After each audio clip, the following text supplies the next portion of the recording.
Dr. Marie Down here, youth and adult psychiatrist, here to discuss all things mental health and wellness related. So today I just wanted to talk about some practical tips on improving your mental health through simple but effective lifestyle changes. These changes, though often overlooked, can have a powerful impact on how you feel mentally and emotionally. Before we dive into the specifics, I want to explain the strong connection between your lifestyle and your mental health. Things like sleep, nutrition, and exercise play a huge role in regulating your mood, energy levels, and overall mental well-being. When these areas of your life are balanced, they can significantly improve your ability to manage things like stress, anxiety, depression, and other mental health conditions. The foundation of mental health starts with sleep, just because every human being needs it, and that's when your body and brain actually get to rest. Poor sleep can lead to increased feelings of anxiety, depression, and irritability. On the other hand, good quality sleep helps regulate mood, improves concentration, and allows your brain to recover from daily stress. The first tip that I can give to help improve sleep is to establish a consistent sleep routine. Going to bed and waking up at the same time every day, even on the weekends, is something that can greatly improve your sleep. This helps your body's internal clock stabilize. This is otherwise known as your circadian rhythm. Our brains and our bodies are all about stability and routine, and having a consistent sleep routine on a regular basis will just give our bodies those natural cues that it needs to start going to bed and waking up at the same time each day. Tip number 2 is creating a relaxing bedtime routine, like a sleep hygiene routine, such as reading, meditating, or taking a warm bath to signal your body that it's time to wind down. This could be something as simple as, brushing your teeth, washing your face, doing your skincare routine, anything like that that is relaxing to you before getting ready for bed. Tip number 3 is going to be limiting screen time at least an hour before bed. I know how easy it is to scroll on social media or doom scrolling or whatever it is when you're trying to wind down for the evening, but this is actually something that can be detrimental for your sleep. The blue light from phones, tablets, electronics in general can interfere with the production of melatonin, a hormone that promotes sleep. So limiting screen time at least an hour or two before bed. And, sometimes for the teenagers or kids, this is something where they need to actually get their phones or devices taken away, can be really helpful or beneficial for your sleep in general. In addition to sleep, the food you eat isn't just fuel for your body, it also nourishes your brain. Diets high in processed foods, sugars, and unhealthy fats can negatively impact your mood and cognitive function. On the flip side, whole foods rich in nutrients can promote better mental health. So tips to improve your diet include 1. Incorporating more fruits, vegetables, whole grains, and lean proteins into your diet. So basically, incorporating as many unprocessed foods as possible. Thinking about, foods that hunters and gatherers could get, or, whole grains, lean proteins. These types of things and food provide nutrients, vitamins, and minerals that your brain needs to function optimally.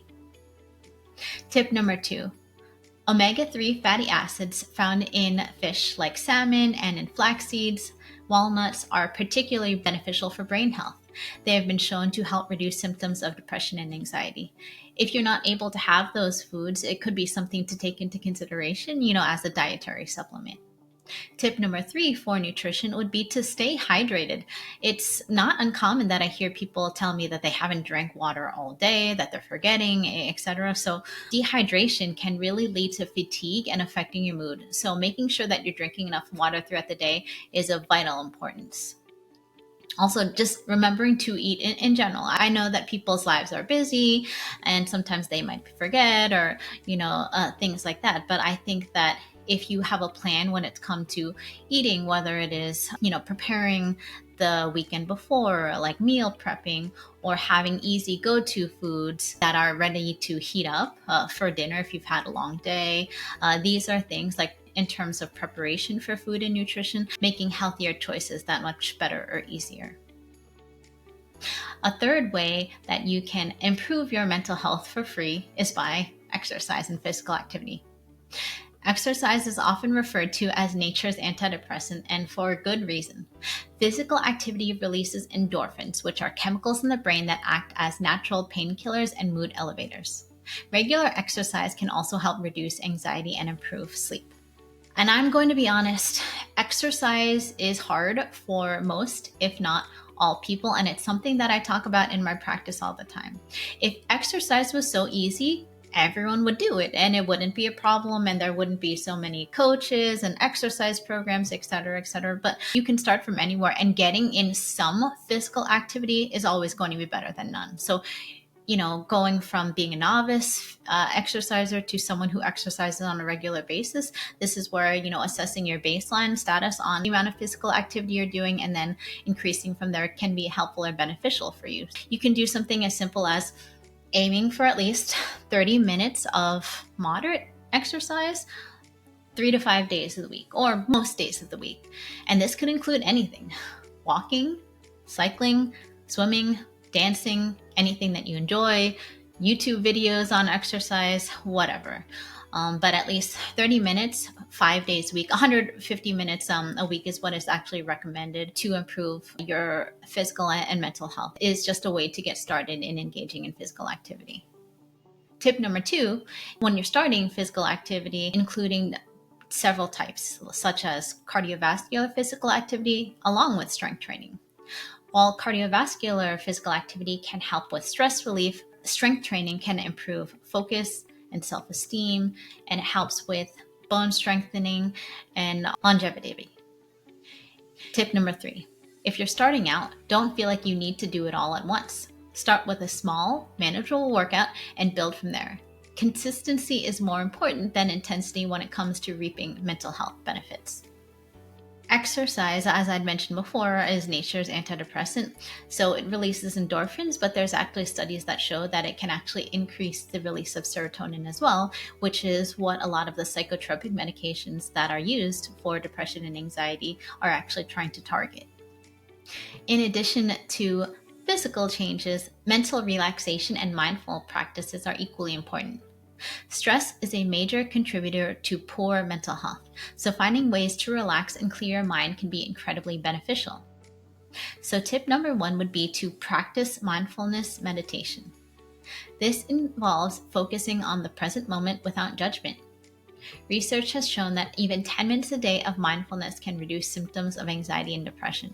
Tip number 2, deep breathing exercises.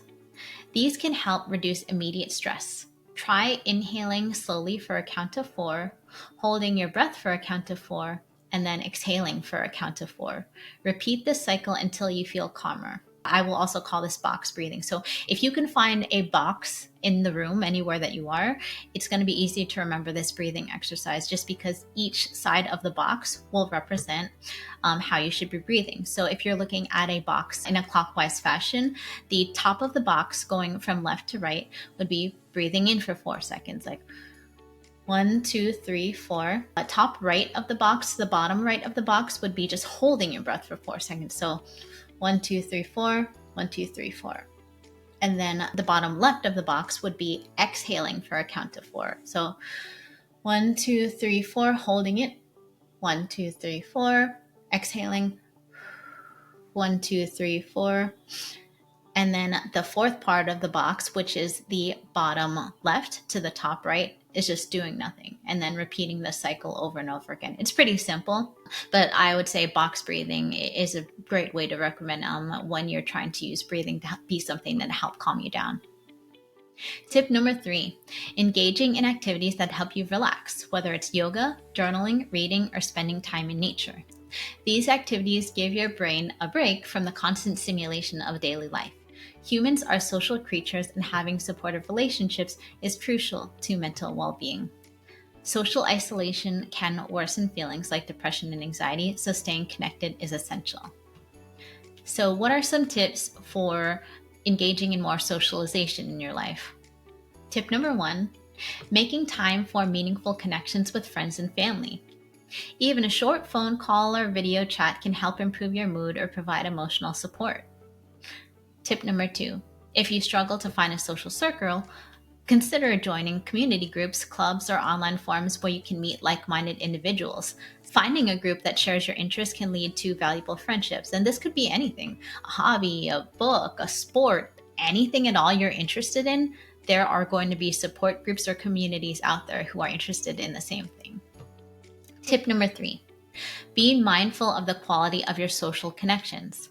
Surround yourself with people who uplift and support you, and don't be afraid to distance yourself from toxic relationships that negatively impact your mental health.